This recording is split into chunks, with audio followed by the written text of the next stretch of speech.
Salut tout le monde, c'est Final Fate 4 à l'appareil, j'espère que vous allez bien. Aujourd'hui, comme vous le voyez donc sur votre écran, les titres des épisodes 42 à 45 de Dragon Ball Super sont arrivés. Et donc on va se retrouver cette fois-ci pour une nouvelle vidéo analyse donc, de ces titres. Donc comme vous le voyez, on va essayer, d'après ce qu'ils disent ici, l'épisode 39 a fait l'unanimité chez les fans, et ça c'est vrai, c'est le cas, tout le monde a surkiffé l'épisode 39.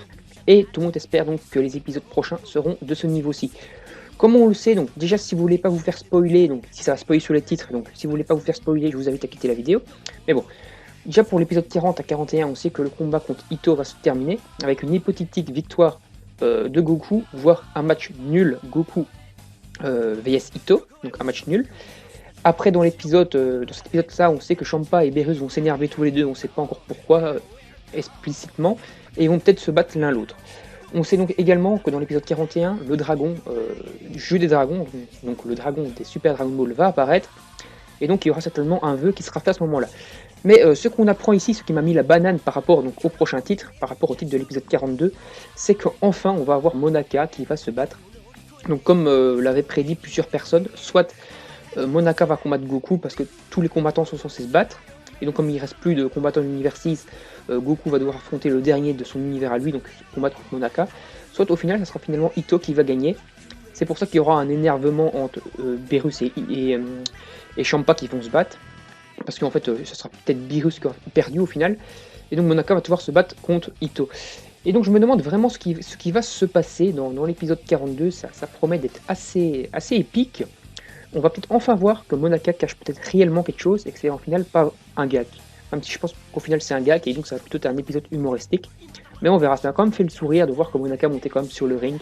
Qui est comme beaucoup de personnes qui ont présagé, qui voulaient à tout prix voir ça. Maintenant on est un peu refroidi parce que beaucoup de personnes pensent que c'est réellement un gag. Enfin, ou bien on est quasi sûr que c'est un gag. Donc on verra finalement ce que ça vaut Monaka et ça pourrait être marrant. Après donc, c'est peut-être un Mister Satan 2.0, hein, peut-être qu'il va gagner contre Goku. À cause d'une broutille, d'une bêtise, parce qu'il va par exemple s'abaisser en ayant peur au dernier moment, hein, comme par exemple quand c'était Sun, c'est-à-dire Kami-sama qui avait pris le contrôle d'un corps humain lors du 23e tournoi pour participer. Tu voyais s'abaisser, puis tu voyais sa tête qui touchait les parties génitales de son adversaire, qui faisait ah je fais mal, et des trucs comme ça, des trucs gag, et peut-être que Monaka va gagner grâce à un gag, parce que Goku ne le prendra pas au sérieux et tombera au ring bêtement. Ça pourrait être bien marrant.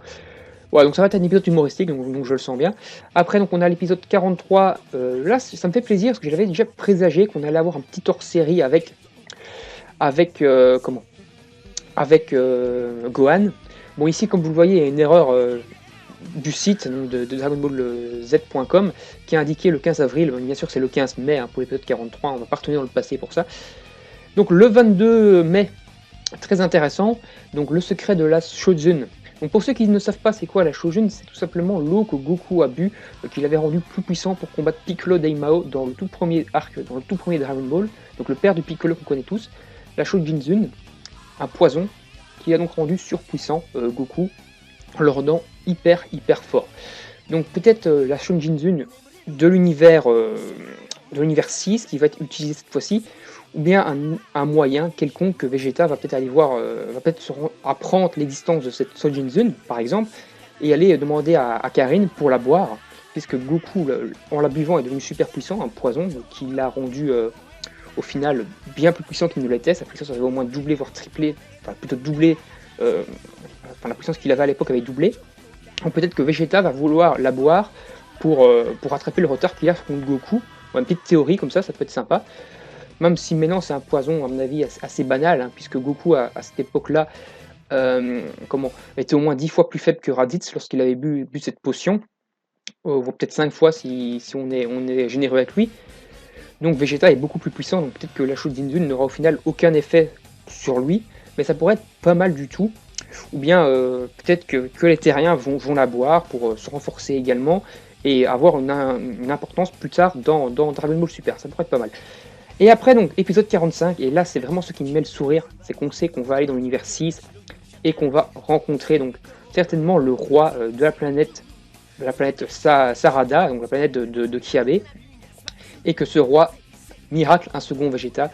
Donc ça serait, si j'ai bien compris, le double de Vegeta. Et donc Vegeta serait non pas le prince des Saiyans dans cet univers-ci, même si théoriquement dans l'univers 7 il est déjà le roi des Saiyans, hein, puisqu'il n'y a plus que lui.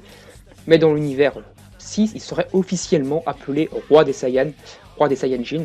Et ça pourrait être pas mal, un nouveau Vegeta, qui est certainement le maître, celui qui a tout appris à Kiabe, qui est peut-être plus faible que Kiabe au final, parce que Kiabe a l'air d'être un génie du combat.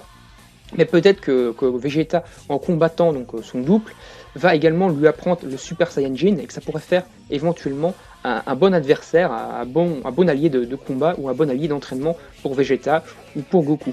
Je pense que les épisodes 44 et 45 vont être beaucoup consacrés sur Vegeta, c'est surtout lui qui va vouloir aller voir la planète Sarada et s'intéresser aux Saiyajin. Et donc ça va être à mon avis tout un arc où on va voir à nouveau le cheminement que va faire Vegeta pour essayer à nouveau de rattraper le retard qu'il a repris sur Goku à nouveau. Et donc ça peut être pas mal de voir à nouveau l'évolution de Vegeta et de se concentrer sur lui. Voilà, on va s'arrêter ici pour les titres des épisodes, j'espère que ça vous a plu. N'hésitez pas à donner votre avis dans les commentaires sur les épisodes, vous pouvez cliquer ici pour vous abonner à la chaîne. N'hésitez pas à faire péter les pouces bleus, ça fait toujours plaisir. Dans la description de la vidéo se trouve ma page Facebook et Twitter. Et n'hésitez pas donc à provoquer un débat sur les titres des épisodes dans les commentaires. Et on interagira ensemble et également à d'autres personnes. Ça fera un petit débat et c'est toujours assez cool. Allez, salut tout le monde, je vous laisse avec la vidéo trop. Bye bye tout le monde.